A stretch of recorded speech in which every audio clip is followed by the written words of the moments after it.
నమస్తే. ఎన్నో మంచి కార్యక్రమాలకి శ్రీకారం చుడుతూ ఉన్నాం. మీ నుంచి కూడా మంచి స్పందన లభిస్తూ ఉంది. ఈరోజు మరో ఒక మంచి కార్యక్రమాన్ని ప్రారంభించబోతున్నాం. మీ అందరి ఆశీస్సులు అలాగే మీ అందరి ప్రోద్బలంతో కార్యక్రమాన్ని ముందుకు నడిపించాలని, జయప్రదం చేయాలని మనస్ఫూర్తిగా కోరుకుంటున్నాం. కారణం ఏంటంటే చాలా మందికి చాలా రకాలైన ప్రోగ్రామ్స్ చూడాలని, చేయాలి అని తలంపు ఉంటుంది. కాకపోతే దానికి తగిన వ్యక్తులు, దానికి తగినటువంటి ప్రోత్సాహం కూడా అవసరం. అలాంటి ప్రోత్సాహంతో, అలాంటి వ్యక్తులతో ఈరోజు కార్యక్రమాన్ని చేయబోతున్నాను.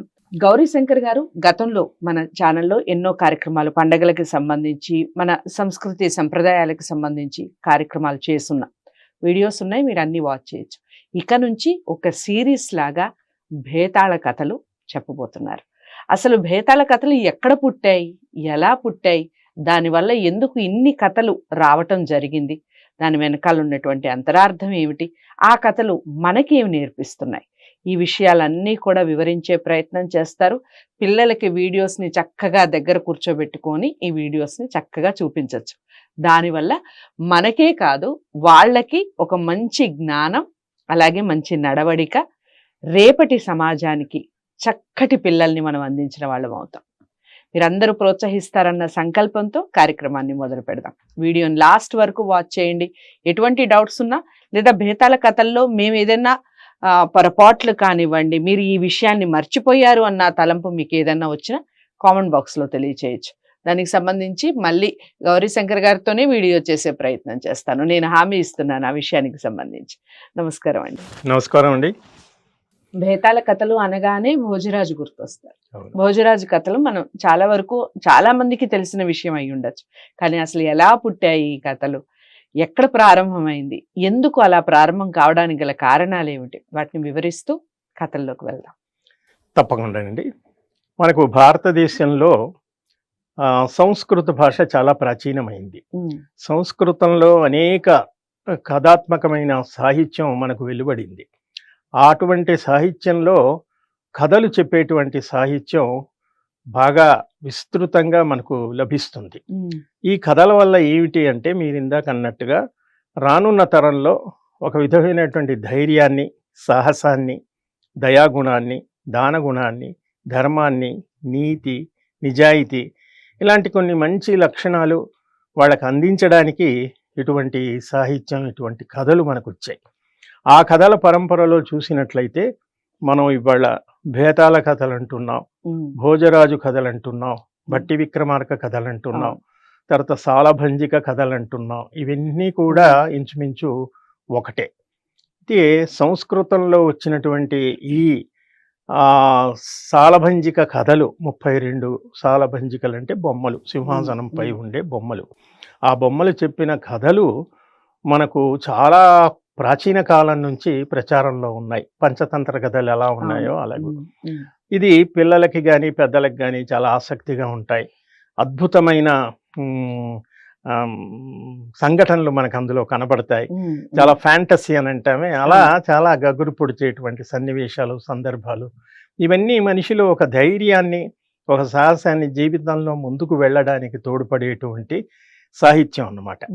అందులో భాగంగానే ఇవాళ మనం ఈ కథల గురించి మాట్లాడుకుంటున్నాం. సాధారణంగా వీటిని భట్టి విక్రమార్క కథలు అని అంటూ ఉంటాం. అసలు ఈ భట్టి ఎవరు, ఈ విక్రమార్కుడు ఎవరు, అసలు ఈ కథలు ఏమిటి అని తెలుసుకోవడానికి ముందు దీని నేపథ్యం ఏమిటంటే, మనకు చారిత్రకంగా ఈ దేశాన్ని పరిపాలించినటువంటి రాజుల్లో భోజరాజు ఒకడు చాలా గొప్ప రాజుగా మనకి చరిత్రలో కనబడతాడు. అలాగే విక్రమాదిత్యుడు కూడా కనబడతాడు.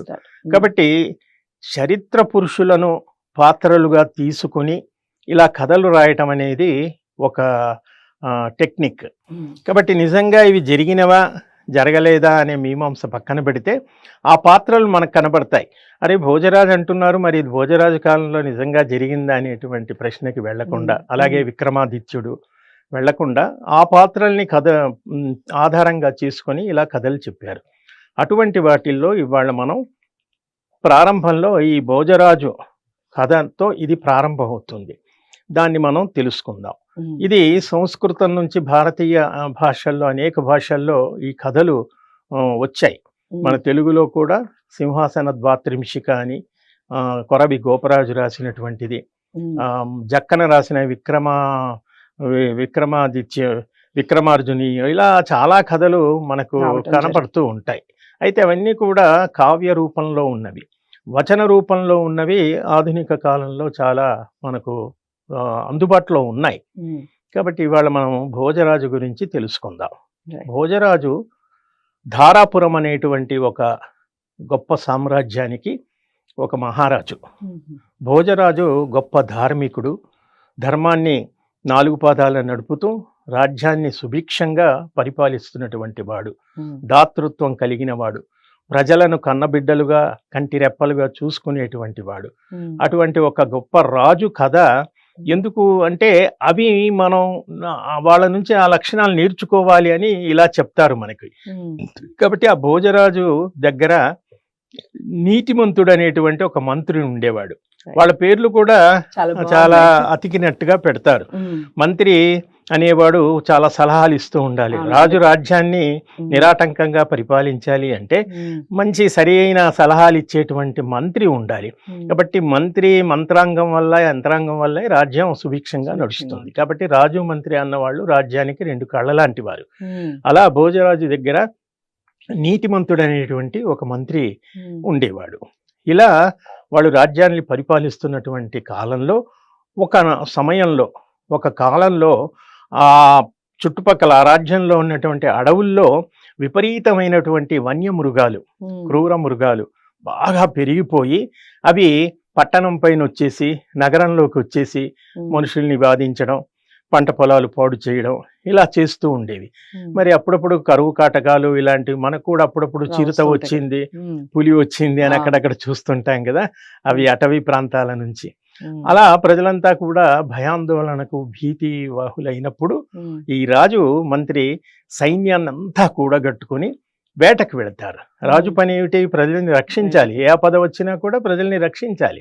కాబట్టి వేటకు వెళ్తారు. రాజులకు వేట అనేది చాలా సహజమైనటువంటి లక్షణం. కాబట్టి మంత్రితో కలిసి మొత్తం ఆ రాజ్యంలో ఉన్న సైన్యాన్ని అంతా తీసుకుని వేటకి వెళ్ళి ఆ అడవుల్లో, కారడవుల్లో, మారుమూల ప్రాంతాల్లో వెళ్ళి అక్కడ ఉన్నటువంటి క్రూర మృగాలన్నింటిని కూడా వేటాడి వాటిని చంపేస్తారు, సంహరిస్తారు. అప్పుడు ఆ బాధ తొలగిపోతుంది. చాలా విజయంతో తిరిగి రాజ్యానికి వస్తూ ఉంటారు. అయితే మరి ఆ మృగాలతో వేటాడినటువంటి సైన్యము, రాజు, మంత్రి వీళ్ళంతున్నారే, ఆ వేట కొన్ని నెలల పాటు జరుగుతుంది. కాబట్టి ఈ నెలల పాటు వేట చేయటం, ఏంటంటే ఒక రకమైన యుద్ధం లాంటిదే. నిమితో వాళ్ళు శారీరకంగా బాగా అలసిపోతారు. అలసిపోయి ఆకలి దప్పులు, సరి అయిన ఆకలి తీరక వాళ్ళు తిరిగి వచ్చేటప్పుడు బాగా నీరసపడిపోయి ఆ రాజ్యానికి తిరిగి వస్తూ ఉంటే దారిలో ఒక పొలం దగ్గర అది ఒక మొక్కజొన్న తోట, బాగా పండినటువంటి మొక్కజొన్న తోట పొలం దగ్గర మంచె పైన ఒక బ్రాహ్మణుడు కూర్చుని ఉంటాడు. ఈ దారిలో నుంచి ఈ సైన్యము, రాజు, భటులు వీళ్ళంతా వెళుతూ ఉంటే ఆ బ్రాహ్మణుడు చూసి, అయ్యయ్యో మహారాజా, మీరు మా దేశాన్ని రక్షించి మమ్మల్ని అంతా కూడా కాపాడేటువంటి మహారాజులు, మీరు ఒక మంచి పని చేసి వెళుతున్నారు. మరి మీ సైన్యం అంతా కూడా బాగా నీరసపడిపోయి నడవలేని పరిస్థితిలో ఉన్నారు. కాబట్టి వాళ్ళకి ఆహారం కావాలి, మంచినీరు కావాలి. కాబట్టి నా పొలంలో ఉన్నటువంటి ఈ జొన్న కంకులన్నీ కూడా వాళ్ళు నిరాటంకంగా వచ్చి, యథేచ్ఛగా వచ్చి ఆహారంగా తీసుకుని మంచినీళ్లు తాగి కొంతసేపు విశ్రమించి అలసట తీర్చుకొని తిరిగి వాళ్ళ రాజ్యానికి వెళ్ళొచ్చు అని అతనంతటా అతను సాధారణంగా ఆహ్వానిస్తాడు. అప్పుడు రాజు చాలా సంతోషిస్తాడు. సైన్యాన్నంతా కూడా వెళ్ళండి అంటాడు. ఇంకేముంది, మన వాళ్ళంతా కూడా తోటలోకి వెళ్ళిపోతారు. అందినవన్నీ తీసుకొని అక్కడ కోసుకొని అవి ఆ మొక్కజొన్న కంకులు, ఇతర ఆహార ధాన్యాలు ఏముంటాయో అవన్నీ కూడా తీసుకుని కడుపు నిండా తిని తిరిగి బయటికి వస్తూ ఉంటారు. అప్పుడు ఆ బ్రాహ్మణుడు మంచి మీద నుంచి కిందికి దిగుతాడు. కిందికి దిగి అదంతా కూడా చల్లా చెదరుగా ఉంటుంది. అందరూ ఆ మొక్కలు పీకి అవి కోసి ఇది చేసి ఆకులు అలములతో చల్లా చెదరుగా ఉంటే అది చూసి ఆ బ్రాహ్మణుడు మహారాజుని, ఏమయ్యా మహారాజా, నువ్వు ఈ దేశాన్ని పరిపాలించేవాడివి, ప్రజల్ని రక్షించేవాడివి, నా పొలాన్నంతా మీ సైన్యాన్ని తీసుకొచ్చి ఇలా పాడు చేశారేంటి అని మాట్లాడతాడు. ఒక్కసారి రాజు, మంత్రి అందరూ ఆశ్చర్యపోతారు. అదేంటి, నువ్వే కదా మమ్మల్ని ఆహ్వానించావు, అలాంటిది ఇప్పుడు ఏమిటి ఇలా మాట్లాడుతుంటే, లేదు లేదు, నేను అసలే పేద బ్రాహ్మణుని, ఈ చిన్న పొలం మీద జీవనాధారంతో బతుకుతున్నవాడిని, కాబట్టి ఇది కాస్త మీరు పాడు చేశారు, నేను అలా బతుకుతాను అంటే, సరేలే నీకు దానికి కావలసినటువంటి ధనం, పరిహారం మేము ఇస్తాంలే అని చెప్పి వాళ్ళ రాజుగారు అందరినీ బయటికి రమ్మని చెప్తూ ఉంటారు. అందరు ఒక్కొక్కరు బయటికి వెళ్ళిపోతుంటారు సైన్యం. ఆ డబ్బు ఇస్తానంటారు. అతను ఊరుకుండి మళ్ళీ ఆ మంచపైకి ఎక్కి కూర్చుంటాడు బ్రాహ్మణుడు. సరే, అది తగవు తీరింది కదా అని మళ్ళీ యథాస్థానంలోకి వెళ్ళి ఆ బ్రాహ్మణుడు మంచపైన కూర్చుంటాడు. అప్పుడు వీళ్ళంతా వెనక్కి బయటికి వెళ్ళిపోతూ ఉంటే మళ్ళీ పిలిచి, మహారాజా అదేమిటి మీ వాళ్ళంతా అలా వెళ్ళిపోతున్నారు, అసలు పూర్తిగా కడుపు నిండిందా, తిన్నారా సరిగ్గా, రమ్మనండి ఇంకా ఉంది కదా, వాళ్ళని పూర్తిగా తినమనండి అని మళ్ళీ ఆహ్వానిస్తాడు. అప్పుడు మహారాజుకి అందరికీ ఆశ్చర్యం అవుతుంది, ఇందాక అలా చెప్పాడు, ఇప్పుడు ఇలా చెప్పాడేమిటి అని చెప్పేసి దీని వెనక ఏదో ఒక రహస్యం ఉంది. కథలన్నీ ఇలాగే ఉంటాయి, ఒక అద్భుతం, ఆశ్చర్యం కలిగించి ఆసక్తి కలిగించేలాగా ఉంటాయి. అతను మంచి పైకి ఎక్కినప్పుడు ఒక రకంగా మాట్లాడుతున్నాడు, దిగిన తర్వాత ఒక రకంగా మాట్లాడుతున్నాడు. అతని మతి భ్రమించిన వాడా ఏమిటి? మతి భ్రమించిన వాడైతే ఆ మంచి పైకి వెళ్ళినప్పుడే అలా ఎందుకు మాట్లాడతాడు? మామూలు కిందికి దిగినప్పుడు కూడా ఇంకో రకంగా మాట్లాడొచ్చు అని మంత్రిని అడుగుతాడు. రాజులు ఎప్పుడు కూడా మంత్రి సలహాల మీదనే నడుస్తూ ఉంటారు. అప్పుడు మంత్రులు అన్న వాళ్ళు తెలివైన వాళ్ళు కదా. అప్పుడు మంత్రి ఆలోచించి అక్కడ ఆ మంచె దగ్గర కింద భూమిలో ఏదో ఒక రహస్యం ఉంది, శక్తి ఉంది. ఆ మంచె ఎక్కినప్పుడే అతను ఆ రకంగా మాట్లాడుతున్నాడు పాజిటివ్గా, దిగగానే నెగిటివ్గా మాట్లాడుతున్నాడు వ్యతిరేక ధోరణిలో. అది కాబట్టి అక్కడ స్థలంలో ఏదో ఒక మహత్యం ఉంది మహారాజా, దాన్ని ఏంటో మనం చాలా తెలివిగా కనుక్కోవాలి అని అనుకుని వాళ్ళు రాజ్యానికి వెళ్ళిపోయి ఒకరోజు ఆ బ్రాహ్మణుణ్ణి కబురు పెడతారు. అయ్యా, మొన్న మీరు ఆతిథ్యం ఇచ్చారు, చాలా సంతోషం, మరి ఆ పొలాన్ని మేము తీసుకోవాలి అనుకుంటున్నాము, నీకు మామూలుగా వచ్చేటువంటి ద్రవ్యం కంటే, ధనం కంటే కూడా ఒక 10 ఇంతలు ఇస్తాము అని అంటాడు. ఇక్కడ కథలో కొన్ని నీతి వాక్యాలు కూడా మనకు చెప్తారండి. ఆ బ్రాహ్మణుడు బాగా ఆలోచిస్తాడు, ఇది నాకు పెద్దల నుంచి సంక్రమించినటువంటి ఒక ఆస్తి, కాబట్టి పెద్దల గుర్తుగా నేను ఆస్తిని కాపాడుకోవాలి. ఇప్పుడు ఈ కథల్లో ప్రతి అంశం ఏదో ఒక మొరాలిటీ, నీతిని చెప్తుంది. అతని మనస్తత్వం ఏం ఆలోచిస్తుంది అంటే, ఇవాళ నేను ధనానికి ఆశపడి ఎక్కువ డబ్బు వస్తుందని నేను అమ్ముకోనా అంటే, అతని మనసు ద్వంద్వ ప్రవృత్తిలో చికిత్సలో పడుతుంది. అమ్మాలా వద్దా, తల్లిదండ్రులు ఇచ్చిన ఆస్తిని గుర్తుగా పెట్టుకోవాలి కదా, ఇవాళ నేను ధనానికి ఆశపడి అమ్ముకోవడం భావ్యమా కాదా అని ఊగిసలాడిన మనసు చివరికి ఆశ వైపే మొగ్గుతుంది. ధనం ఎక్కువ వస్తుంది కాబట్టి పోన్లే, తాతలు తండ్రులు ఇచ్చిన ఆస్తికి ఏముందిలే అని మళ్ళీ అతను మామూలు దారిలో వచ్చి అంగీకరిస్తాడు. దానితో ఆ డబ్బు తీసుకొని, ధనం తీసుకొని వెళ్ళిపోతాడు. ఈ రాజు, మంత్రి వీళ్ళంతా కూడా ఆ స్థలాల్లో ఏమిటి ఉంది అని చెప్పేసి దాన్ని తవ్వి చూస్తారు.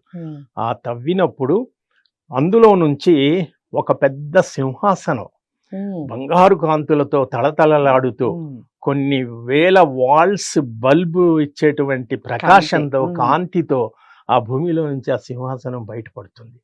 ఆ సింహాసనకి 2 వైపులా కూడా 32 సాలబంచికలు అంటే బొమ్మలు ఉంటాయి. ఇదే బొమ్మలు చెప్పిన కథ అంటాం, బొమ్మల ఆ సింహాసనం బయటికి తీస్తారు.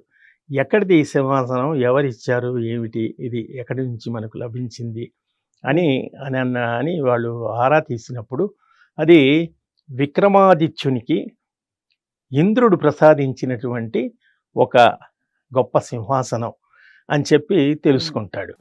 వాళ్ళ రాజ్యంలో పండితులు, ధర్మవేత్తలు అందరూ ఉంటారు కదా, విద్యావంతులు, వాళ్ళ ద్వారా తెలుసుకొని శాస్త్రం తెలుసుకున్నవాడు ఈ సింహాసనం ఎవరైతే అధిరోహిస్తారో అతను ఈ భూమండలానికి గొప్ప చక్రవర్తిగా కొన్ని వేల సంవత్సరాల పాటు కీర్తి పొందుతాడు అనగానే భోజరాజులో ఒక విధమైనటువంటి ఆశ మొలకెత్తుతుంది.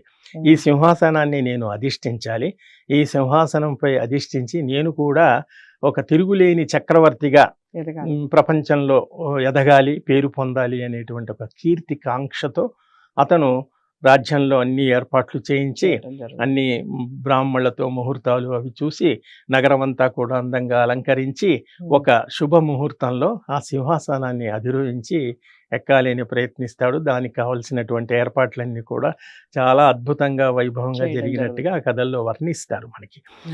అంతా చేసి ఆ ముహూర్తం సమయానికి ఇతను ఆ మొదటి మెట్టు 32 మెట్లు ఉన్నటువంటి సింహాసనం అది. ఆ మొదటి మెట్టు ఎక్కుతూ ఉంటే ఆ మొదటి మెట్టు మీద ఉన్నటువంటి బొమ్మ ఆగి, మహారాజా ఈ సింహాసాన్ని ఎక్కేటువంటి అర్హత నీకు లేదు, దీనికి నువ్వు సంబంధించినటువంటి కొన్ని ప్రశ్నలు ఉంటాయి, అవి గనక నువ్వు సమాధానం చెప్పినప్పుడు మాత్రమే నువ్వు పైకి వెళ్ళగలుగుతావు, కాబట్టి దీనికి సంబంధించినటువంటి కథ అంతా కూడా నువ్వు వినాలి అని చెప్పి ఆ రకంగా 32 బొమ్మలు 32 కథలు చెప్తూ ఉంటాయి. దాంతో భోజమహారాజు మళ్ళీ వెనక్కి తగ్గి చెప్పండి అంటాడు. అప్పుడు మొదటి సాలభంజిక ఒక పెద్ద కథ చెబుతుంది. ఆ కథని మనం నెక్స్ట్ ఎపిసోడ్ లో చూద్దాం. భోజరాజు కథలు అనగానే మనకి దాని పుట్టుపూర్వత్రాలు చాలా మందికి తెలియకపోవచ్చు. తెలుసుంటే కామెంట్ బాక్స్ లో తెలియచేయండి. ఇదే మొదటిసారి వింటున్నట్టయితే చాలా ఇంట్రెస్టింగ్ గా ఉంది కదా. ఇందులో చాలా వరకు చాలా నీతులు దాగి ఉన్నాయి. మనకి దేనికి అతిగా ఆశపడకూడదు అని ఒక నీతి ఉంది. అలాగే తవ్వుతూ ఉంటే మనలో ఉన్నటువంటి జ్ఞానం బయటకు వస్తూ ఉంటుంది. అలాగే ఎంతో కాంతివంతమైనటువంటి ఆ సింహాసనం బయటికి రావడం అనేది, ఇలాంటివి చాలా నీతి పిల్లలకి చక్కగా వివరిస్తూ చెప్పే ప్రయత్నం, చూపించే ప్రయత్నం చేయండి. ఇక కథలకి సంబంధించి 32 కథలు చక్కగా వివరిస్తారు గౌరీశంకర్ గారు. ప్రతి కథని మొదటి నుంచి చివరి వరకు చూడండి. ఎక్కడా కూడా స్కిప్ చేసినట్టుగా ఉంటే మీకు విషయం బోధపడదు, ఎక్కడ ఎండ్ అయింది అనేది తెలియదు, ఎక్కడ స్టార్ట్ అయిందో తెలియదు. మరి ఈ వీడియోని భోజరాజుకి సంబంధించిన ఈ కథకి ఇంట్రోకి సంబంధించిన కథ ఇది. ఈ కథని అందరికీ షేర్ చేసే ప్రయత్నం చేయండి. లైక్ చేసి ఛానల్ని సబ్స్క్రైబ్ చేసుకోండి. నమస్తే.